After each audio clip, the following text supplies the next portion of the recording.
Palani Swami. Bhagavan declared to Arunachala on the first day of his arrival at Tiruvannamalai, "Father, I have come at thy bidding, thy will be done." From that moment on, his whole life was surrendered to the self. In the 6 months of his stay in the Arunachala Shiva temple, Bhagavan was always immersed in samadhi, deep, bodiless repose. Astonishingly, until then, he had never heard the word samadhi or any other term to describe what he was experiencing. In the Pathala Linga cellar, a dark and dank underground niche in the temple, insects and vermin feasted on his body as he sat unmindfully blissful, absorbed in the self. But could Father Arunachala tolerate this torture to his son's body? He sent the saint Seshadri Swami and 3 others to give relief to Bhagavan. Seshadri Swami had the young Swami's body lifted from the underground cave without disturbing his samadhi state. However, crowds of ignorant people continued to disturb Bhagavan in the temple. Consequently, Bhagavan was taken to the Guru Murtam, a shrine of a saint on the outskirts of Tiruvannamalai that was owned by Annamalai Thambiran. Strangely, Guru Murtam too was infested with ants and other insects. Bhagavan, though, was completely oblivious to the body. His body was unwashed, his hair had grown long and thick and matted, and his fingernails were long and curled over. Since he hardly ate food, his body was emaciated and terribly weak. How could Arunachala bear all this? And so that way, Palani Swami was sent to Bhagavan. On the southwest slope of Arunachala is a rock that looks strikingly like the head of Shiva's bull, Nandi. The old devotees, like Vishwanatha Swami and Kunju Swami, used to point it out and say, "That is Palani Swami, who is the Nandi of our Bhagavan." Palani Swami was a reclusive ascetic who religiously worshipped a stone image of Ganesan on the banks of a pool in Tiruvannamalai. Every day he ate a simple, single meal of boiled rice without salt or side dishes. This simple ascetic had but one aim, and that was to recognize the truth. One day, one of his friends told him, "What is the use of worshiping this stone image? This will not give you anything. At Guru Murtham, God is there in flesh and blood." Like the 5-year-old Dhruva of the Puranas, who did penance standing on one leg, there is this young ascetic, totally absorbed in samadhi. Go and serve him. Your life's purpose will be achieved. Palani Swami went to Guru Murtam. As usual, young Bhagavan was totally immersed in samadhi.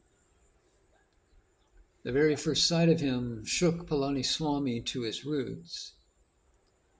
He saw not just God, but his Guru as well. From that moment on, there existed no world other than this supreme ascetic for Palani Swami.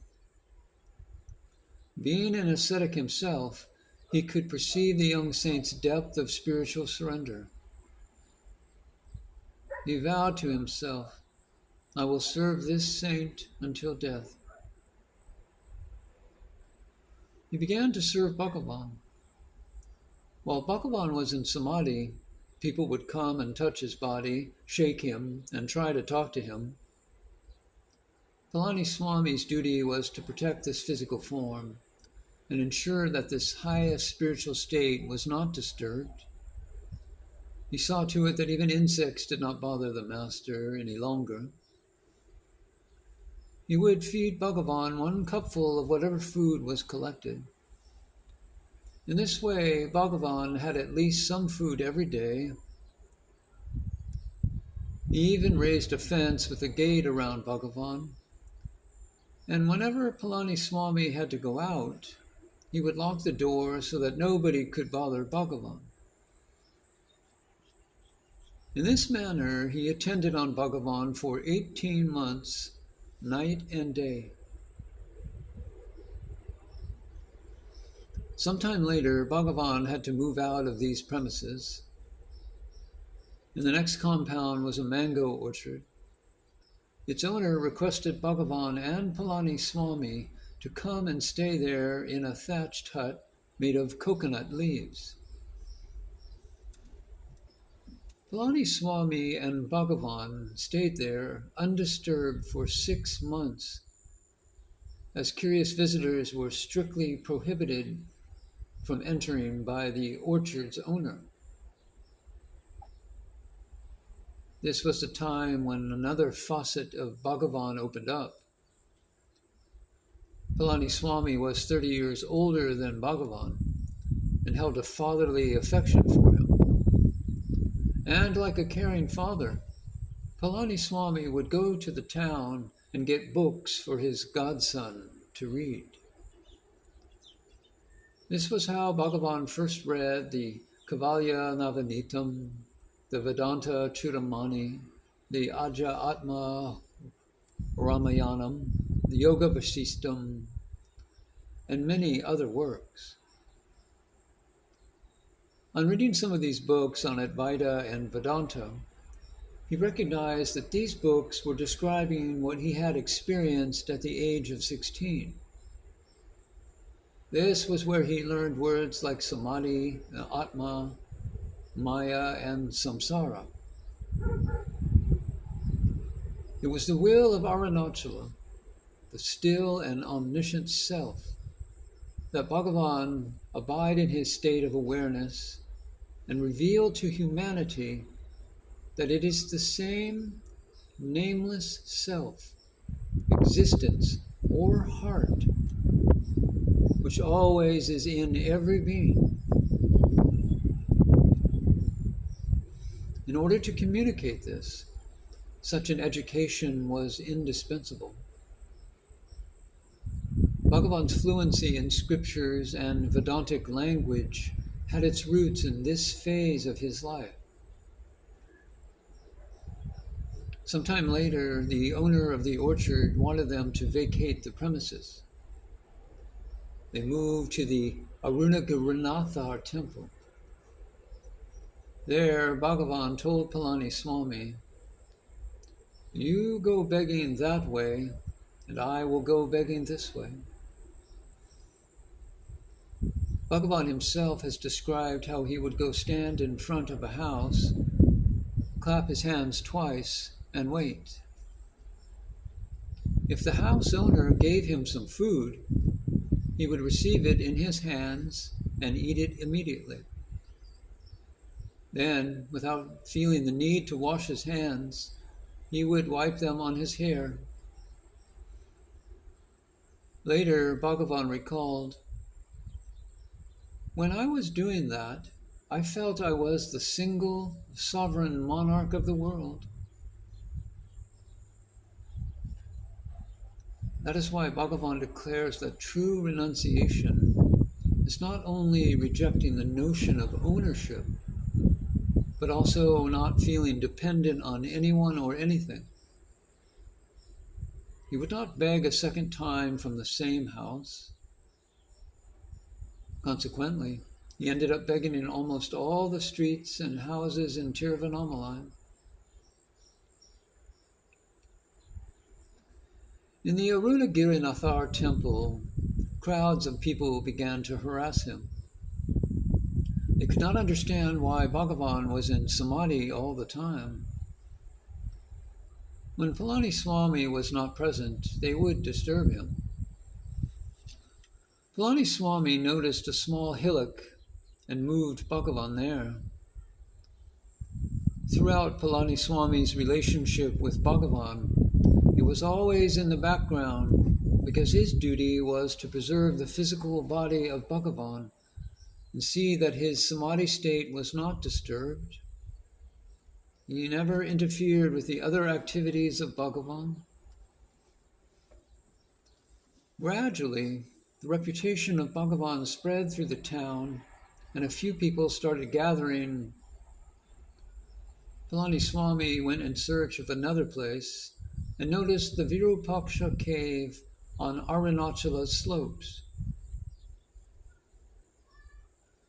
Bhagavan later on said,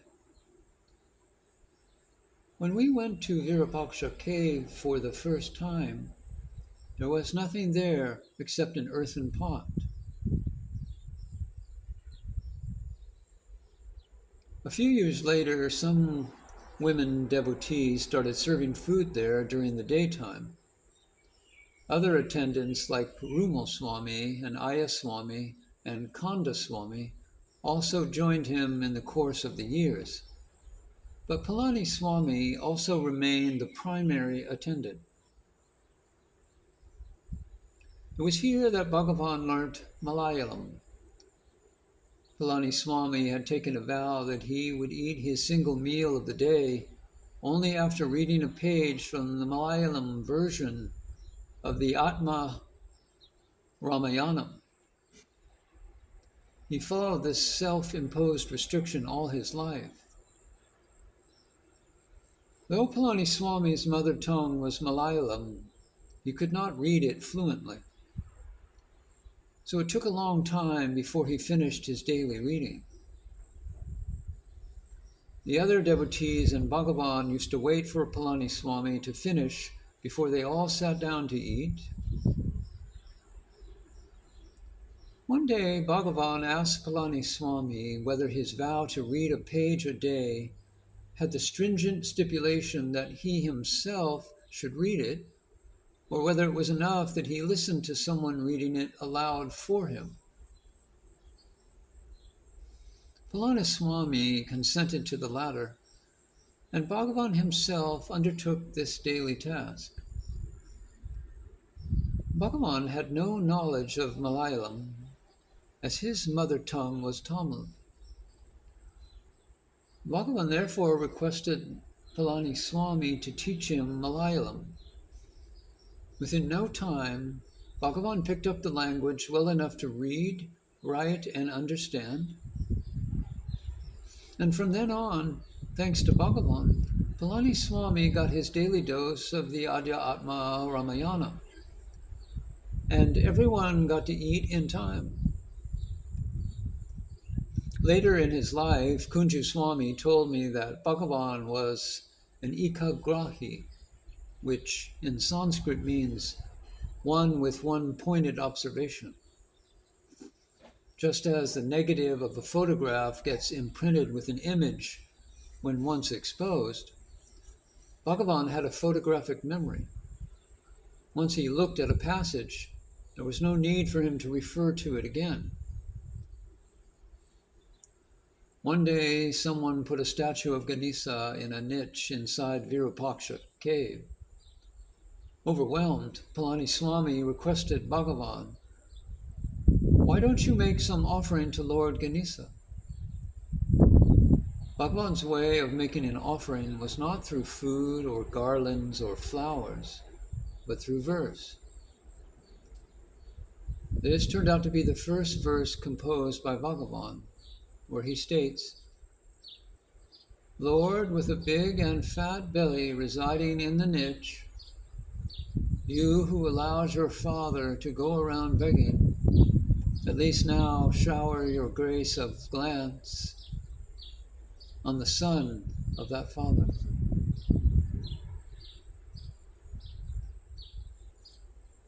In the evenings, Bhagavan's attendants would beg in the streets to collect food.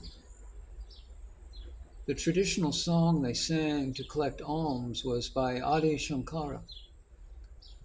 Samba Sadashiva, Samba Sadashiva, Samba Sadashiva, Samba Shiva Om.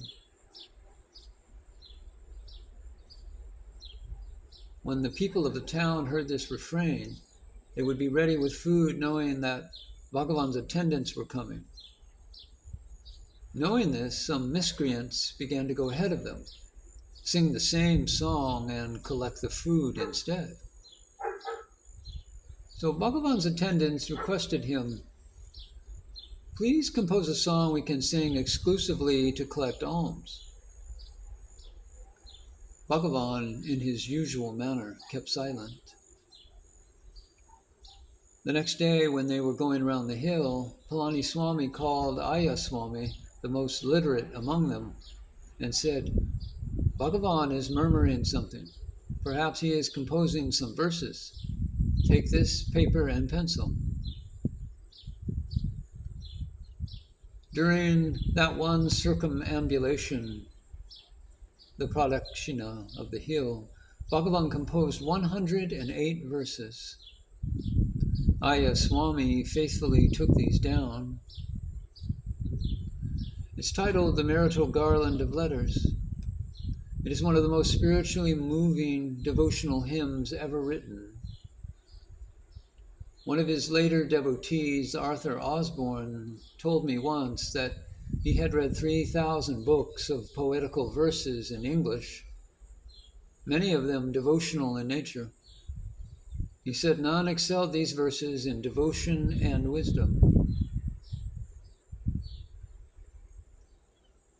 After a while, Bhagavan moved up to Skanda Ashram, a higher cave. Palani Swami spent a few days there. However, due to the weakness of old age, he could not climb up daily to this cave. With Bhagavan's permission, he stayed on at Virupaksha cave. But every day, Bhagavan would go down and spend some time with Palani Swami. One day, while in Skanda Ashram, Bhagavan noticed a peacock flying up from Virupaksha cave, making abnormal noises. He immediately rushed down, saying, "This is the end of Palani Swami." When he reached Virupaksha cave, Palani Swami was already breathing very hard. Like a son, Bhagavan kept Palani Swami's head on his lap until he dropped the body. In Hindu tradition, when the father is dying, the son must keep the father's head on his lap as his final duty. According to the scriptures, if a father gets such an opportunity, he goes to heaven. For many years, Palani Swami had selflessly served his master. Now it was time for Bhagavan's Nandi to return to Arunachala, the silent Shiva.